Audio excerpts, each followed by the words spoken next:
Kilometre ದೂರವನ್ನ ಕೇವಲ electric ಆಟೋದಲ್ಲಿ ಸುತ್ತೋದು ಅಂದ್ರೆ ಅದು ತಮಾಷೆಯ ಮಾತಲ್ಲ. ಆದ್ರೆ ಈತನಿಗೆ ಇದು ಸಾಧ್ಯವಾಗಿತ್ತು ಹೇಗೆ ಗೊತ್ತಾದ್ರೆ ನೀವು ನಿಜಕ್ಕೂ ವಾವ್ ಅಂತೀರಾ.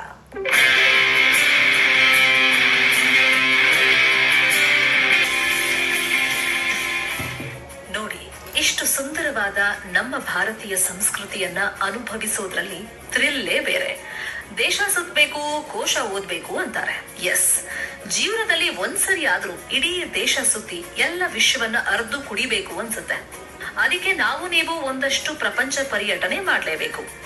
ಅದು ಟ್ರೈನ್ ಅಲ್ಲಾದ್ರೂ ಸರಿ, ಬಸ್ ಅಲ್ಲಾದ್ರೂ ಸರಿ, ಅಥವಾ ಏರೋಪ್ಲೇನ್ ನಲ್ಲಾದ್ರೂ ಸರಿ.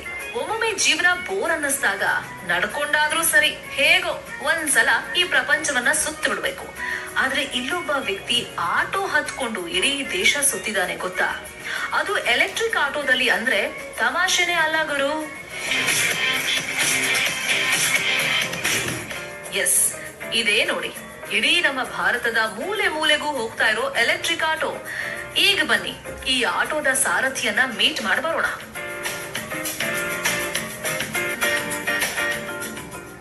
ಎಸ್, ಈತನೇ ನೋಡಿ, ನಮ್ಮ ಬೆಂಗಳೂರಿನ ಜ್ಯೋತಿ ವಿಘ್ನೇಶ್, ಈ ಎಲೆಕ್ಟ್ರಿಕ್ ಆಟೋದ ಸಾರಥಿ.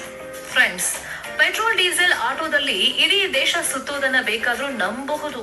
ಆದ್ರೆ ಎಲೆಕ್ಟ್ರಿಕ್ ಆಟೋದಲ್ಲಿ ಸಾಧ್ಯನಾ ಗುರು? No way, no chance. But ಇದು ಪಾಸಿಬಲ್ ಅಂತಾನೆ ಜ್ಯೋತಿ ವಿಘ್ನೇಶ್.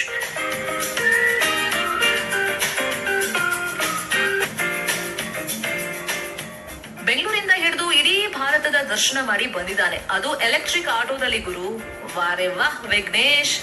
ಲಡಾಖ್ನ ಡೇಂಜರಸ್ ಮೌಂಟೇನ್ ಇಂದ ಹಿಡಿದು ಜಾರ್ಖಂಡ್ ನ ದಟ್ಟ ಕಾಡುಗಳವರೆಗೂ ಸುತ್ತದೇ ಇರೋ ಜಾಗನೇ ಇಲ್ಲ ಈತ.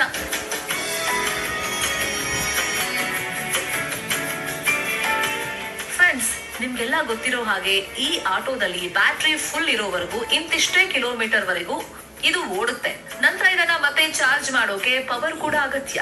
ಆದ್ರೂ ಎಷ್ಟೇ ಕಷ್ಟ ಆದ್ರೂ ಪರವಾಗಿಲ್ಲ ಅಂತ 358 ದಿನದಲ್ಲಿ ಬರೋಬ್ಬರಿ 28,000 ಕಿಲೋಮೀಟರ್ ಸುತ್ತಾಡ್ಕೊಂಡು ಬಂದಿದೆ ಈ ಎಲೆಕ್ಟ್ರಿಕ್ ಆಟೋ.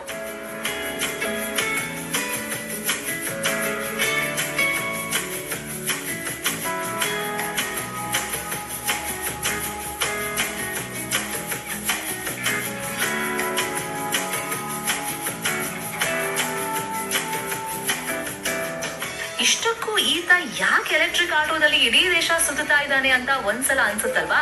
ಎಸ್, ಈತ ಹೀಗ್ ಪ್ರಯಾಣ ಮಾಡ್ತಾ ಪೊಲ್ಯೂಷನ್ ಬಗ್ಗೆ ಜಾಗೃತಿಯನ್ನ ಮೂಡಿಸ್ತಾನೆ. ಜೊತೆಗೆ ಯಾವ ರಾಜ್ಯಕ್ಕೆ ಹೋಗ್ತಾ ಇದ್ದಾನೆ ಅಲ್ಲಿನ ಕಲ್ಚರ್ ಅನ್ನ ತನ್ನ ಕ್ಯಾಮ್ರಾದಲ್ಲಿ ಕ್ಯಾಪ್ಚರ್ ಮಾಡ್ತಾನೆ. ಒಟ್ಟಲ್ಲಿ ಪೊಲ್ಯೂಷನ್ ಮುಕ್ತ ದೇಶವನ್ನಾಗಿ ಮಾಡ್ಬೇಕು ಅನ್ನೋ ಕಾನ್ಸೆಪ್ಟ್ ಈತನದ್ದು. ಜೊತೆಗೆ ಈತನೇ ಮೊದಲಿಗನೂ ಆಗಿದ್ದಾನೆ. ಇನ್ನು ನಾನಾಗ್ಲೇ ಹೇಳ್ದಂಗೆ ಈತ ದೇಶದ ಡೇಂಜರಸ್ ಜಾಗಗಳನ್ನು ಸುತ್ತಿದ್ದಾನೆ. ಬರೋಬ್ಬರಿ 28,000 ಕಿಲೋಮೀಟರ್ ಅಂತೂ ತಮಾಷೆ ಮಾತೇ ಅಲ್ಲ. ಯಾಕಂದ್ರೆ ಆಟೋಗಳು ಹೋಗೋದಕ್ಕೂ ಕಷ್ಟವಾದಂತ ಜಾಗಗಳು ತುಂಬಾನೇ ಇದ್ದಾವೆ.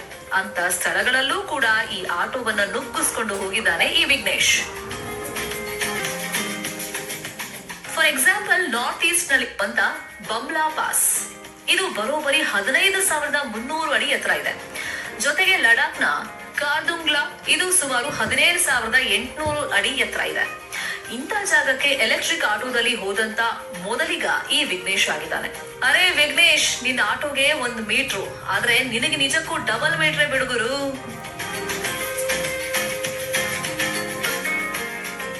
ಯಾಕೆ ಹೇಳ್ತೀನಿ ಅಂದ್ರೆ, ಈತ ಹೀಗ್ ಪ್ರಯಾಣ ಮಾಡ್ತಾ ಮಾಡ್ತಾ ಅಸ್ಸಾಂನ ಫ್ಲಡ್ ನಲ್ಲಿ ಸಿಕ್ಕಾಕೊಂಡಿದ್ದ.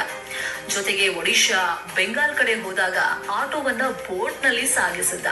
ಅರುಣಾಚಲ ಪ್ರದೇಶದ ಹಿಮದ ನಡುವೆ ಸಿಕ್ಕಾಕೊಂಡಿದ್ದ. ಹೀಗೆ ಕಲ್ಲು, ಮಣ್ಣು, ಧೂಳು, ಮಳೆಗಳ ಮಧ್ಯೆನೂ ವಿಘ್ನೇಶ್ ತನ್ನ ಗೋಲನ್ನ ಬಿಡ್ಲಿಲ್ಲ. ಇದಕ್ಕೆಲ್ಲ ಸಾಥ್ ಕೊಟ್ಟಿದ್ದು ಈ ಎಲೆಕ್ಟ್ರಿಕ್ ಆಟೋ ಗುರು.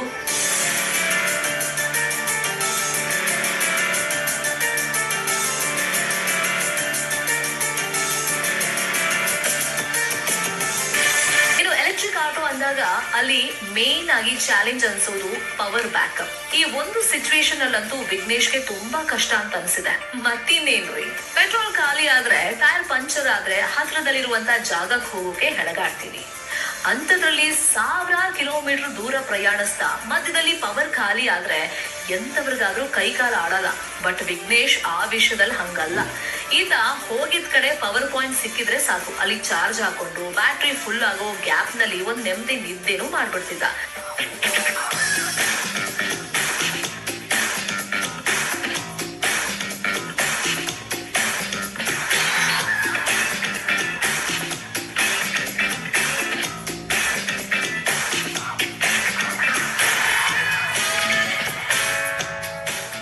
ಕೆಲವೊಮ್ಮೆ ಪವರ್ ಪಾಯಿಂಟ್ ಸಿಗದೆ ಆಟೋವನ್ನ ತಳ್ಳಿದ್ದು ಇದೆ. ಲೈಫ್ ಹೀಗೆ ಸಲೀಸಾಗಿರಲ್ಲ ಬಾಸ್, ಆಗಾಗ ಕಷ್ಟಗಳು ಬರುತ್ತವೆ. ಎಲ್ಲವನ್ನು ಎದುರಿಸೋ ಶಕ್ತಿ, ತಾಳ್ಮೆ ಇದ್ದವನಿಗೆ ಮಾತ್ರ ಇಂಥ ಸಾಧನೆ ಮಾಡೋಕ್ ಸಾಧ್ಯ.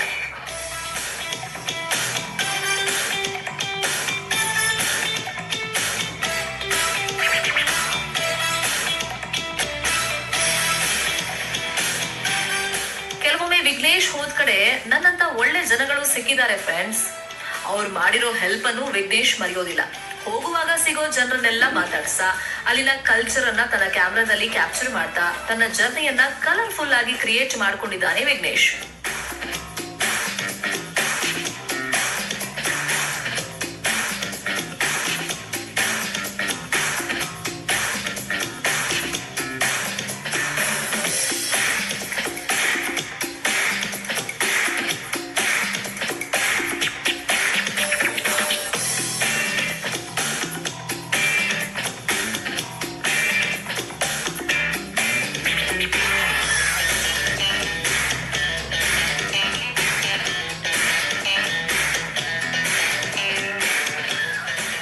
ವಾವ್, ವೆರಿ ಇಂಟ್ರೆಸ್ಟಿಂಗ್ ಅಲ್ವಾ? ಮನುಷ್ಯ ತನ್ನ ಲೈಫ್ ಅನ್ನ ಹೀಗೂ ಎಂಜಾಯ್ ಮಾಡಬಹುದು ಅಂತ ತೋರಿಸ್ಕೊಟ್ಟವರು ವಿಘ್ನೇಶ್. ತಾನಾಯ್ತು, ತನ್ನ ಆಟೋ ಆಯ್ತು, ತನ್ನ ಜರ್ನಿ ಆಯ್ತು ಅಂತ ಇಡೀ ದೇಶ ಸುತ್ತ ಜೀವನದ ಪ್ರತಿ ಕ್ಷಣವನ್ನು ಈತ ಎಂಜಾಯ್ ಮಾಡಿದ್ದಾನೆ.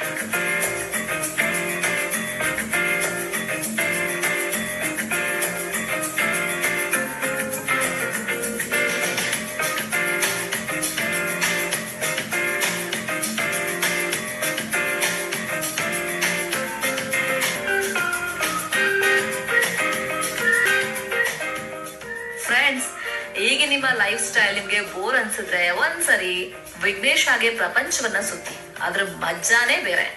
ಆಗ ನಿಮ್ ಲೈಫ್ ಅಲ್ಲೂ ಒಂದು ವಾವ್ ಮೂಮೆಂಟ್ ಕ್ರಿಯೇಟ್ ಆಗುತ್ತೆ.